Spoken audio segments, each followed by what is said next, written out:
Assalamualaikum warahmatullahi wabarakatuh.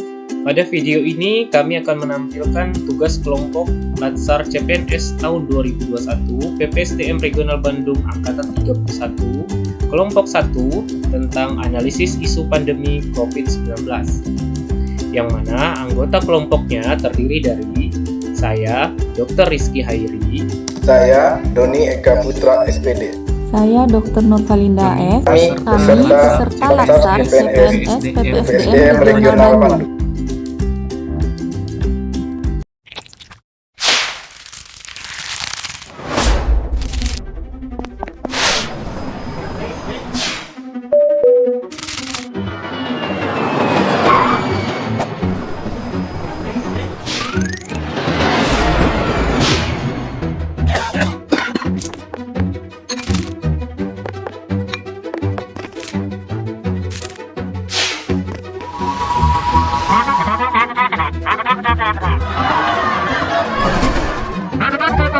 Nah, langsung saja kita mulai. Pertama yaitu latar belakang.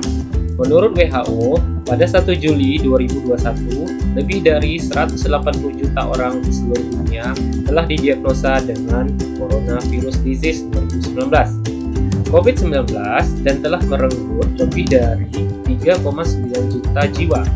Meskipun beberapa wilayah di dunia mengalami penurunan jumlah kasus, daerah lain masih mengalami lonjakan kasus yang salah satunya kemungkinannya adalah ditemukannya varian baru, khususnya varian Delta, yang tingkat penularannya lebih tinggi dibandingkan dengan varian sebelumnya termasuk di Indonesia.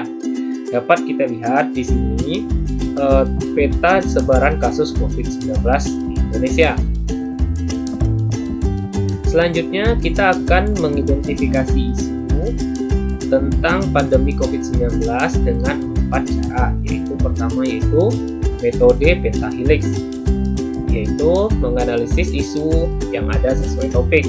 Selanjutnya menganalisis dengan USG, menentukan isu prioritas.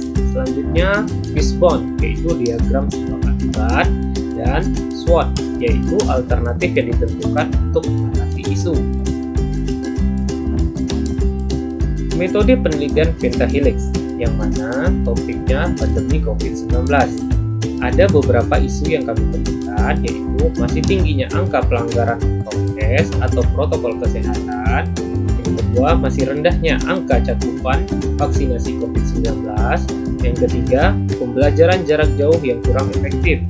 Yang keempat, yaitu dampak ekonomi dari PPKM. Selanjutnya akan dijelaskan oleh teman saya. Selanjutnya, saya akan menjelaskan tentang analisis tapisan masalah dengan metode USG atau Urgency, Seriousness, and Growth. Dengan metode USG ini, setiap isu atau masalah kita beri skor dari 1 hingga 5. 5 itu artinya kebutuhannya sangat mendesak. Yang pertama, masalah pertama adalah masih rendahnya angka cakupan vaksinasi COVID-19. Untuk urgensi diberikan poin 4, untuk seriousness diberikan poin 4, dan untuk growth diberikan poin 4, total 12. Masalah kedua, dampak ekonomi dari PPKM. Untuk urgensi diberikan poin 4, untuk seriousness diberikan poin 4, untuk growth diberikan poin 3, total nilai 11. Masalah ketiga, pelajaran jarak jauh yang kurang efektif.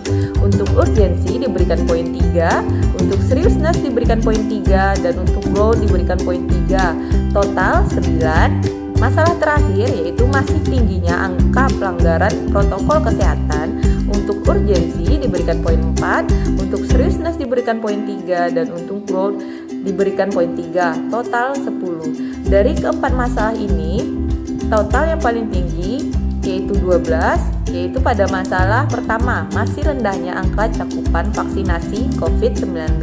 Maka dari itu, masalah ini akan kita jadikan isu utama yang akan dilakukan analisis selanjutnya.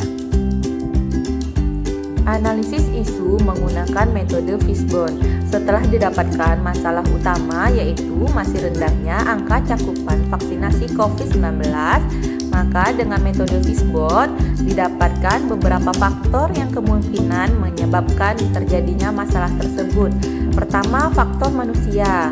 Masih ada orang yang tidak ingin tahu tentang program vaksinasi ini.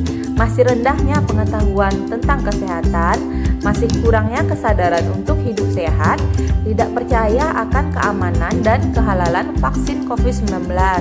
Kemudian masih ada orang yang takut akan jarum suntik. Yang kedua, dari faktor metode. Pertama yaitu penyuntikan hanya dilakukan di puskesmas atau beberapa fasilitas umum. Kemudian masih kurangnya promosi mengenai keamanan vaksin oleh tenaga kesehatan. Faktor yang ketiga yaitu teknologi, masih banyaknya berita hoaks mengenai vaksin. Kita mengetahui bahwa warga Indonesia masih langsung percaya dengan berita-berita hoaks. Mereka tidak mencari tahu kebenarannya.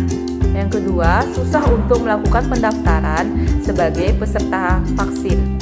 Kemudian dari faktor lingkungan, akses menuju tempat pelayanan vaksin yang masih sulit di beberapa daerah. Kemudian adanya masih menganggap tidak terdapat kasus COVID di daerah tersebut. Selanjutnya saya akan menjelaskan analisis isu SWOT. Kekuatannya yang pertama, hampir seluruh tenaga kesehatan sudah divaksin. Yang kedua, membuat sertifikat vaksin sebagai syarat administrasi. Yang ketiga, adanya media sosial untuk membantu promosi vaksin. Kelemahannya, yang pertama, belum ada sanksi untuk belum vaksin. Yang kedua, hanya tersedia jenis vaksin via suntik. Yang ketiga, masih kurangnya dukungan dari pemerintah daerah. Yang keempat, ada efek samping dari vaksin. Yang kelima, belum ada jenis vaksin COVID yang aman untuk anak di bawah 12 tahun. Selanjutnya, distribusi vaksin yang belum merata di seluruh Indonesia.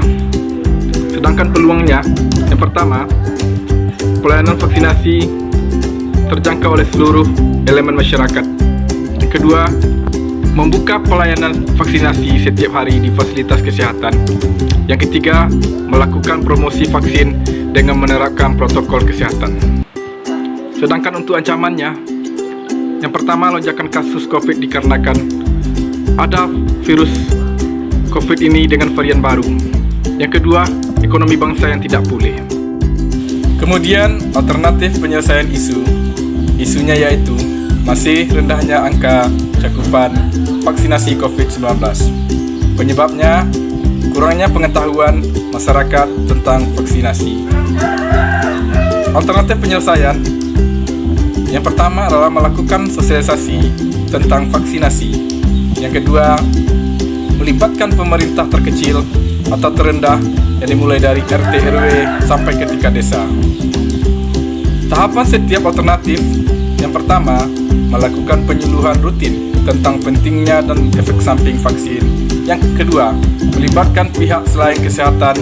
Yang ketiga, membentuk kader-kader vaksin.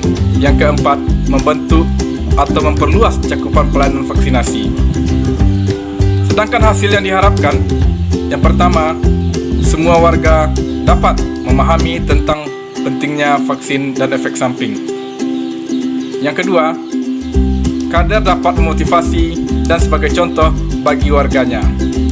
Yang ketiga, menumbuhkan kesadaran masyarakat untuk menerapkan protokol kesehatan dan ikut berpartisipasi dalam memerangi COVID-19 ini.